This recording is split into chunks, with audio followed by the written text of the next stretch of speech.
সাকিব খান আর অমিত হাসান ওরা পুরো বাগানটা করেছে। জায়দ আবার অর্গানাইজেশনটা খুব ভালো করে বুঝে।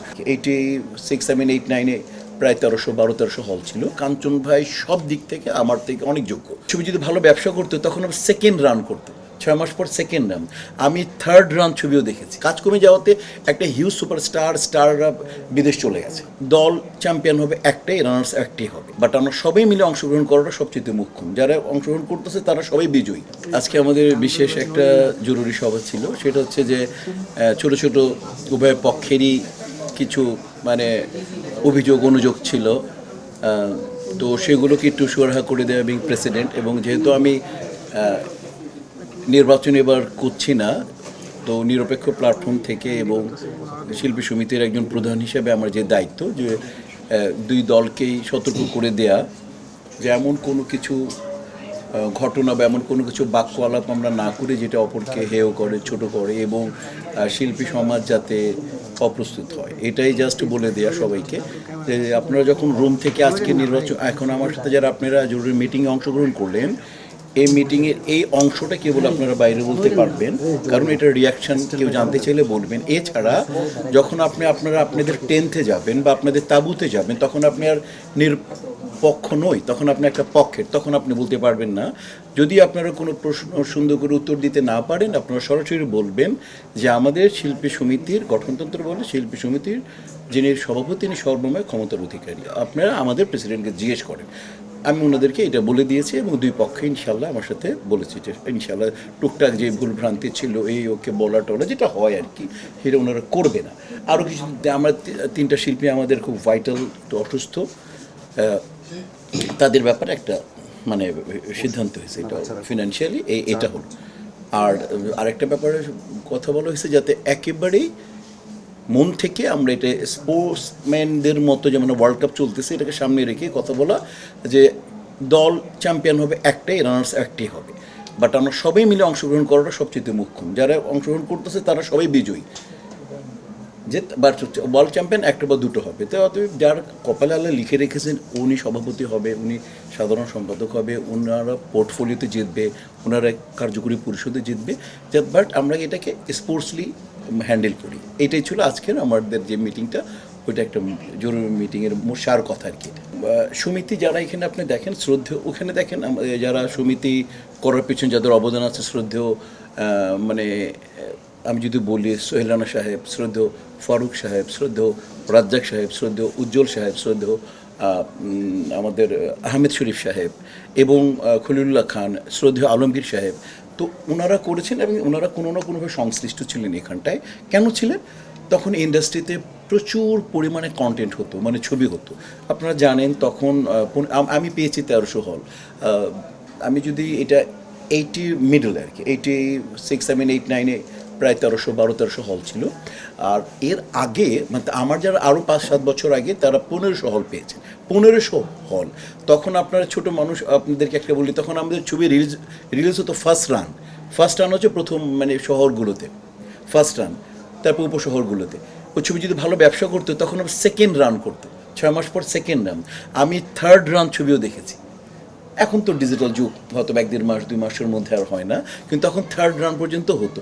কেমন বলতেছি, ওই সময় প্রোডাকশন হাউস ছিল এই জাস্ট গুলিস্তান থেকে আরম্ভ করে এই আপনি এখন যে আপনি বেইলি রোডে সবাই যান, বেইলি রোড পর্যন্ত ফিল্ম পাড়া, মানে একেবারে আপনি গুলিস্তান থেকে নামতেছেন ফিল্ম পাড়া, সব ফিল্ম আস্তে আস্তে আপনি কাকরাইল থেকে বিজয়নগর, শান্তিনগর এবং এই পর্যন্ত ফিল্ম পারো মানে পোস্টার ব্যানার যাচ্ছে বৃহস্পতিবার দিন, মানে আল্লাতুল কারবার। এই মানুষ গাড়ি জমতেছে, রিল নিয়ে মানুষ যাচ্ছে, ব্যানার যাচ্ছে, পোস্টার যাচ্ছে, লোক দৌড়চ্ছে, প্রতিনিধি দৌড়চ্ছে, ওইখানে ম্যানেজারগুলো আসতেছে। এই এক মানে মিলন, ঈদের এক ছোটোখাটো মেলা আর কি। তখন ওই যে গুলিস্তান কাকরাইলে হতো, কারণ কন্টেন্ট 1500 হলের খোরাক বা 1500 হলের কন্টেন্ট বা ছবিগুলো সবাই নিয়ে যেত। এখন আপনারা বলেন, এখন তো ছবি হয় কমার্শিয়াল ছবি, যদি আমি বলি সেটা ঈদে বকরিদের সর্বোচ্চ ফুললি কমার্শিয়াল যেটা যদি বলেন আমাকে, যে সমস্ত গুণাবলী থাকলে একটা ছবিকে মূল ধারা বলি অথবা কমার্শিয়াল ছবি বলি, সেই ছবি 3টে থেকে 4টে তৈরি হয়। তো ওই যারা আপনারা বললেন যে স্টার শিল্পীগুলো, তো কাজ যেহেতু নেই, কাজের পরিমাণ যেহেতু কমে গেছে, সেহেতু মানুষের আনাগোনাটা কমে গেছে। এটার মূল বিষয়টা হচ্ছে যে আমাদের প্রোডাকশন যদি হতো, আমাদের যদি কাজ বেশি হতো, তাহলে আপনি তারকা শিল্পীগুলো বেশি পেতেন। কারণ যারা এটা তৈরি করে গিয়েছেন তারা করেছিলেন কাজের জন্য, যে শিল্পীরা যাতে কোনো রকম পরিচালক, প্রযোজক বা টেকনিশিয়ানসকে কোনো প্রবলেম না করে, এবং যাতে কোনো পরিচালক, প্রযোজক এবং টেকনিশিয়ানসদের সাথে শিল্পীদের কোনো ভুল বোঝাবুঝি না হয়। মূলত এইটা, আর স্টাডি করা, শিল্পীরা বসবে, স্টাডি করবে, একটু এই বসবে, দুঃখ সুখের আলাপ করবে, কিছু পড়াশোনা করবে। এটা কিন্তু মূলত স্টাডি রুম এটা সমিতি তো আমরা দিয়েছি, এটা মূলত আর্টিস্ট স্টাডি রুম কিন্তু এটা।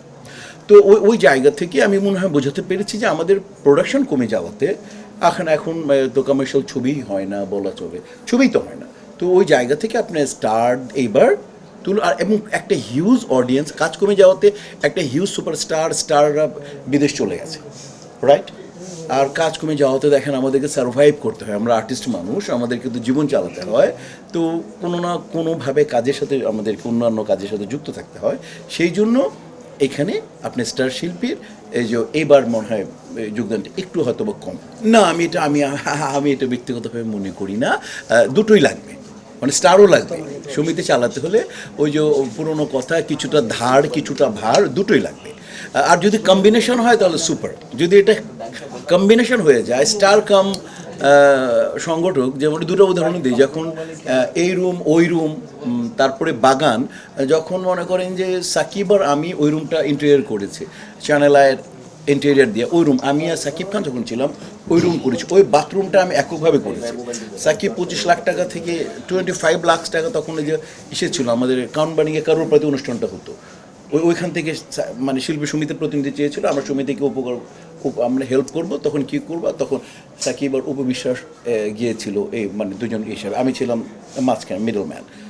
এটা করেছি আমরা। এবং এরপরে বার সাকিব খান আর অমিত হাসান ওরা পুরো বাগানটা করেছে। হ্যাঁ, এরপরে জায়েদ খান আবার আমি যখন ছিলাম এটা ওটা ইন্টেরিয়ার এটা করেছে। তো সবাই মিলেই কাজ করেছে। তো যে যেমন বললো আমি আর সাকিব খান ছিলাম, যেমন আমরা দুজন স্টার ছিলাম, মোটামুটি আমি সংগঠক বলে অনেকে, তো দুজন মিলিয়ে ভালো কাজ হয়েছে। দেন আবার যখন আমি জায়েদ খান আসলাম, জায়েদ আবার অর্গানাইজার খুব ভালো, যাদের আবার একটা কথা বলতেই হয়, জায়েদ আবার অর্গানাইজেশনটা খুব ভালো করে বুঝে। তো ওই সময় কাজ হয়েছে।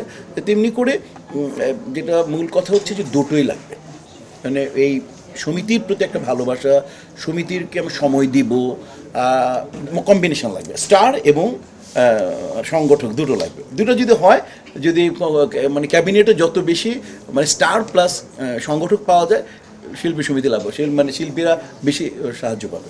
দেখেন আমি 3 বারের প্রেসিডেন্ট, তাই না? পেছনে দেখেন, আরেকবার টার্মস দেখেন, 4 বছর টানা ছিলাম আমি সেক্রেটারি, ওর 4 বছর দুবারের আমি ছিলাম সিনিয়র ভাইস প্রেসিডেন্ট। তো আপনি যদি দেখেন ওভার 4 4 8 8 8 আর 3 বারের প্রেসিডেন্ট, 8 আর 6 কত হয়? 14, দুবার আমি কালচার সেক্রেটারি হাইস্ট ভোট পেয়েছিলাম। তো আর 2 বছর কত হলো? 16 এসি ছিলাম একবার, কত হলো? আচ্ছা দেখেন, মানে এই আজকে যারা নির্বাচন করছে এরাই তো আমাকে বানিয়েছে। আর এই যে মানে অলমোস্ট 3 বার। আর আপনারা ভালো করে জানেন কাঞ্চন ভাই যেবার ছিল, এবার আমি নির্বাচন দাঁড়িয়েছি কিন্তু করিটরি নাই ভাই, কাঞ্চন ভাই সব দিক থেকে আমার থেকে অনেক যোগ্য। এই জন্যে আমি দাঁড়িয়েছি, কিন্তু আমি কোনো মুভমেন্ট করি না।